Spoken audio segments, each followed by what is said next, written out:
Welcome, everyone. I'm so happy you're here, and I'm so happy to be here as well after some time.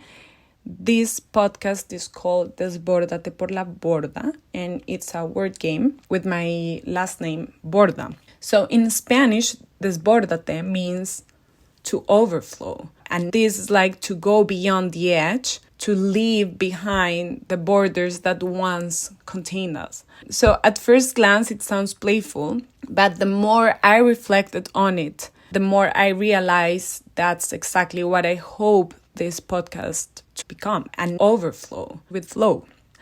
And it's not a place with more information, it's a place with more perspective, because perhaps what limits us isn't always reality. Sometimes it's the story we've been telling ourselves about reality. So every episode is an invitation to overflow those inner borders, to step onto another shore, to look back from a different place. Because when perspective changes, everything begins to move. And I want to tell you this sentence again, because when perspective changes, everything begins to move. So it's true that I love word games. Words are fascinating for me. Sometimes I think they open doors we didn't know existed. And today's word is wellbeing. This word that has become so popular lately.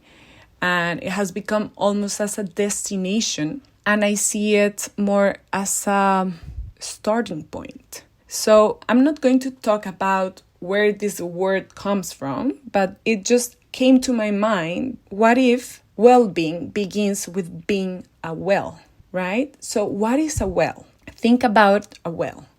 A well doesn't create water. It doesn't chase water. It doesn't compete with the river. It simply remains connected to a hidden spring.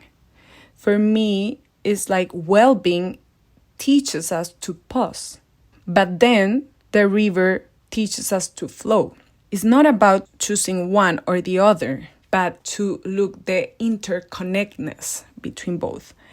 And perhaps that is what well-being really is, to stay deeply connected with others while remaining deeply connected to yourself. So going back to well-being begins with being a well, the purpose of this episode is not to talk about illnesses, and in this case about cancer specifically. It's not about just Buddhism or about Japan, because right now I'm recording this from Japan, but it's an invitation to change perspective. So I truly believe that sometimes the greatest transformation is not about changing our life. It's about the way we see it. My hope is not to give answers here, is to widen the lens. Because where there are new possibilities, hope quietly returns. And to widen the lens means that I will give you a lot of different lenses. This is like a game. This is like, well, it's a possibility. And then from that possibility, you can create your own, right? So going back to the well receives, protects, holds, offers, and teaches us something beautiful that is connected to something deeper, to a source, right? So when I think about well-being, I think about that space where we ask ourselves if we are connected to a deeper source. And I've seen that this nourishment often comes from places we cannot see. So it's not about something that you're actually taking action on all the time. So it's not producing well-being or wellness. It's about remaining connected to the source, to our source. And a well is not worthless when the water is low. It is not a failure when leaves fall into it. It is not broken because the season is dry.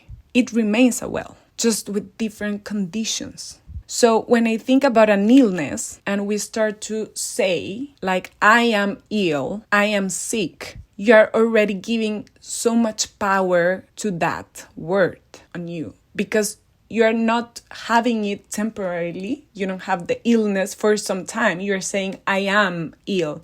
Like, I define myself with this situation that is supposed to be temporary. Because at the end, an illness is not a curse. An illness is an expression of conditions, of many different conditions. Some of them we will be never able to interpret, actually. Some of them we will, but others we will not.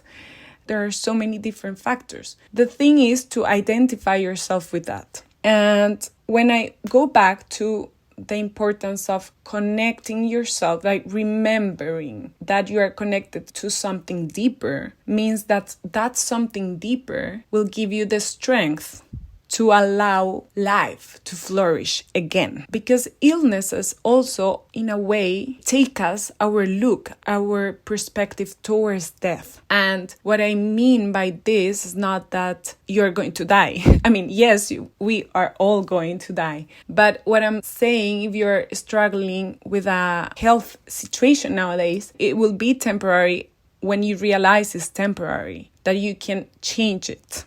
So perhaps we are the same. Our bodies may become ill. Our minds may become tired. Our lives may go through different ups and downs. But yet, beneath the surface, there is a spring. And while being in Japan, my Rakenho teacher introduced me to a word, a Japanese word and expression that I just found fascinating. And it touched me deeply because it's something that I already perceived, but maybe I didn't have a word for it. So this is why it's so interesting. And it's called En, E-N. How you pronounce it is En. So if you look for it, the common translation would be connection, relationship, bonds. But it's a very limited description for this word because it's more like the understanding that nothing exists alone, and that is that gratitude you feel when you find a meaningful connection or bond or circumstance in life, or these kind of events that bring people together and you express that gratitude for that. So it's about the interconnection that allows a particular outcome, right? As I see it, it's very interesting because it connects with like the systemic perspective in the way that everything is connected. We're part of like all this network of outcomes of circumstances that are happening at the same time. And it connects as well with the Buddhism perspective that nothing stands completely alone. So it's not exactly fate, but we call it maybe more like, oh, what a coincidence, right? How magical this was. It's like this field of possibilities, how they were created by countless prior conditions. So what is interesting is that it reminds us that reality itself is relational, that we are shaped by everyone you meet. And I believe that every conversation, every encounter really alters future possibilities. So at the end, it's about like, oh, there's no insignificant encounter or situation that is happening to you, because that is what is bringing this end moment right now. So I love the fact that it leaves room for mystery without demanding a supernatural explanation. It's just like accepting in a humble way that we are only partially understanding how lives are woven together in ways that are real, significant, and often impossible to fully trace, which this is amazing. I think the fact that when you look at life from that perspective and going back to a well and to being like a well, the fact that you are currently experiencing some illness, some health issues, some uncomfortable situation, to be able to feel that you can only partially be able to understand this is very relieving as well, because sometimes we get our minds focused on finding the guilt, finding the source, right? And it can be such a hard job to do that. Almost, I would say, quite impossible to follow up all the traces able to affect that. But sometimes we need to go through that process. I've been there so many times. I'm just here to tell you that it's something that also will pass. And when we are able to remember that everything else, what is going on and that looks so real, can allow us or is inviting us to see what we're living from a different perspective. And if we resist, it will become harder. So it's like an invitation, but the more we resist to that invitation, the more challenging it could be. And by understanding that nothing exists alone, and we are also part of this living web. Our health, our families, our ancestors, our teachers, our friendships, our partners, our bodies, nature, nothing exists in isolation. So I wanted to share with you about this word and how it gave me language and expression to something I had always sensed. And to bring a little bit about my cancer story here, where life invited me to live this understanding. Sometimes we think like, yeah, you talk about this because you don't know how it is to be in this stage. And I am telling you, yes, I felt anger, so much anger, rage, depression for a while, and so many things that came with it. It's not like, oh, everything was like super calm and peaceful. But when I got that diagnosed, I realized that more than the diagnosis was all the fear that I allowed myself to nourish before that happened. And when this happened, and of course before that, everyone had an opinion, and I was consulting a lot of people about this. I was going to so many different specialists, professionals, doctors, and alternative medicines and treatments. And I went to an Ayurvedic clinic in India, and I went to the jungle in Colombia with the indigenous people from the area to kind of try to find the solution to this. And I took it very personal, like a personal challenge. And I thought, I need to find the solution and I need to find the answer, because I don't trust what they are telling me. And yes, everyone tells you what they know. Like this phrase came to me the other day. It was like, I know what I know and you know what you know. If you go to a doctor, to a specialist, they will tell you what they know. That's it. So I was trying to hear from others what I wanted to hear. And I guess that was a struggle because everyone has an opinion. And doctors share their expertise. Families share their love, sometimes covered with fear. Friends share their stories. Every voice matters, because I was looking for those voices and those stories. So all these voices became part of my in. I listened because each one came from care, from a different perspective. But eventually I realized that there was one voice I hadn't truly listened to and was my own. So my decision that apparently looked like I was rejecting medicine and like the traditional way, or choosing one philosophy over another one, it was more about being able to listen the possibility of what wanted to come out of me, like what is my inner voice telling me. So actually at the time I decided to go to a Vipassana retreat. I don't know if you have heard about it, but it's like 10 days in silence. No phone, no talking, no anything, just meditation. And for me, it was surprising the result out of it, because I was listening to so many voices and it was so hard to listen to my own. And that's the way I found at the time, like the tool that I needed to go back to my well, actually to that pause into my life to just listen and observe, to be an observant of my thoughts, of what was going on, and of my body. And there's a story about this, but okay, now I will tell it, that my cancer was ovarian cancer. So my right ovary had already been removed. Then the situation was about removing the left one because I had a cyst there, and that's where they found the cancer. And of course, when you're facing this kind of situation, you're like, okay, I don't have more ovaries. And as a woman, to not have ovaries means a lot of things, including that you will become menopause, that something is wrong with your body. So every time something happens, you just remove it. That's how I felt, like, okay, I removed it because this is bad. So you just keep removing parts of the body as if they were like dirt. And the last one was the fact of the possibility of being a mother as well. Of course, this is something that is a very intimate decision if this is something that you want to experience or not in this life, at least biologically. So there were a lot of things going on at the time. And I remember that I asked my body, please give me a sign, a clear sign that I cannot doubt about it, to know if I should accept this other surgery or not.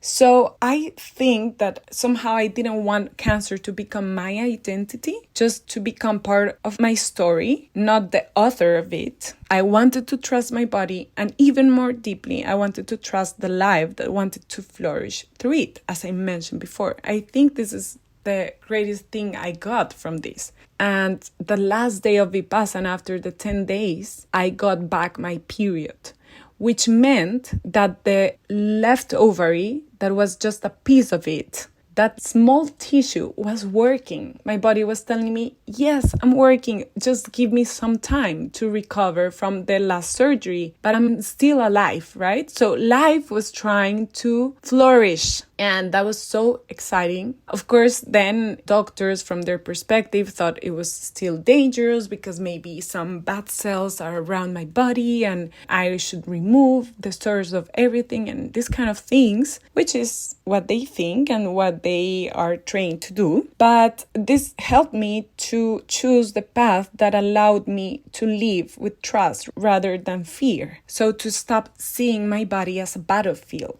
I can see that I began to relate to it as a well, not something to fight, something to listen to, something intelligent. This is so important. With its own intelligence, because I was amazed that I was able to see the own intelligence of my body on that period of time, that I allow it to flourish. So what is well-being? That experience have changed my understanding of health. Maybe well-being isn't simply the absence of illness. Many people living with illness still experience joy, purpose, love, peace, connection. So I thought well-being is something larger. It's the quality of our relationships. And one of these relationships is our relationship with us and with life itself. So the well remains a well, whether full or low, and its identity isn't determined by temporary conditions, same as nature. If you think about the seasons, it's the same. We are nature. We are not different from that. And then I thought, okay, but if we are wells, we cannot just be wells, because that would be in a way like a border, like all around you. So in Spanish, we say that el agua estancada se pudre, which means that stagnant water loses its vitality. So if a well never shares its water, eventually becomes stagnant. And perhaps life is asking something from us as well. So to receive, but then to flow. And then I thought, okay, so then this well-being could be river being. And I love the river being word that I just came up with, that just flourished. That is the river being. And the river teaches something different, because river is about movement, adaptability, generosity. The river doesn't just stay in one path. When it encounters a rock, it doesn't stop. It finds another course. So that's what resilience looks like for me as well. The deepest experiences of our lives, our suffering, our healing, our wisdom, our love, were never meant to stay hidden inside us. They're meant to move through us as kindness, as courage, as compassion, as conversation, as service, as the simple act of sharing our story. And this is what I'm doing right now, because probably I feel right now that I'm with a lot of tools and at a stage with like a lot of experiences that I just want to share them. And I don't know why or what for exactly. I just feel like a river that wants to flow and to encounter and get to new places and people and souls around the world. So it's like life is asking me to move, to conquer new places, but there's no destination at the same time. Because I mean, at the end, the destination for all of us is the ocean. So it's more about exploring and playing and just finding new paths and maybe staying for a while in a place and then moving around, and maybe sometimes with more strength and sometimes like with less strength. And a river that forgets its source eventually runs dry. So a well that never shares its water becomes stagnant. So perhaps we're meant to be both. A well deep enough to receive, a river free enough to flow. And today is raining. Actually, that's why I'm here in my hotel room recording this, listening to the rain outside and just thinking about the power of the water, how it can be so inspiring. And actually in Japan, I got to know while I'm here about Shintoism, that is the act of seeing divinity in everything that surrounds us. So it's not worshipping a specific image or God. It's like God is everything. God is the water. God is this phone. I can see God in everything. And I'm just so amazed and fascinated by this perception. And I just wanted to share it with you. So I'm so thankful that this is coming out right now. These cycles like rain, spring, well, river, ocean, clouds, rain again. Nothing is wasted. Nothing is separate. Everything belongs. And this is N. Everything belongs. This is systems thinking. This is what I love to do in life, to see life as a system. This is family constellations. This is nature. This is life. Life isn't linear. It's relational. It's cyclical. It's always moving. So people ask me often, like, so what do you do?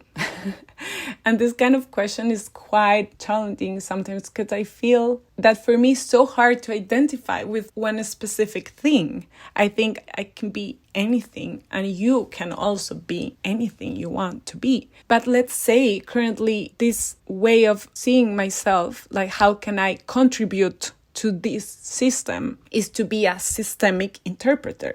And this is the simplest answer I found, that I am a systemic interpreter. So it's not about that I interpret people, I interpret relationships. I look for the invisible threads connecting our lives, because sometimes the problem isn't just inside us. Sometimes it only appears that way because we're looking too closely. So when we widen the frame, when we begin to see the family, the body, the history, the environment, the culture, the relationships, the unseen patterns, suddenly new possibilities appear. So I don't want to tell people what to think. I want to help them discover that there is always more than one way to understand their story. So I'm telling you now that there are always other ways to tell your own story, because the moment we discover another perspective, something begins to move. And where there is movement, there is possibility. And when there is possibility, hope quietly returns. So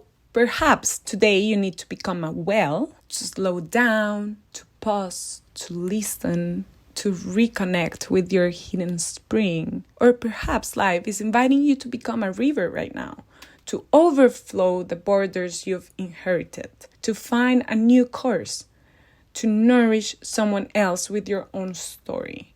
Maybe that's what this bordate really means. Maybe that's why I started this podcast a long time ago, not to overflow with information, but to overflow with flow.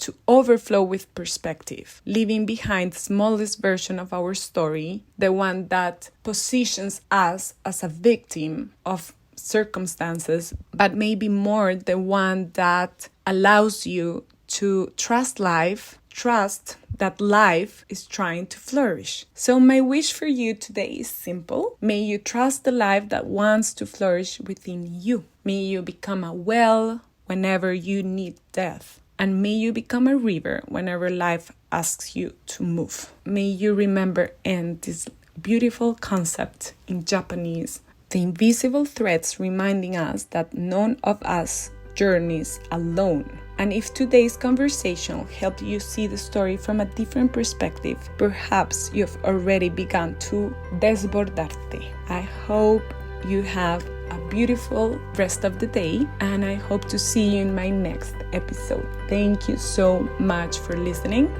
Arigato gozaimashite.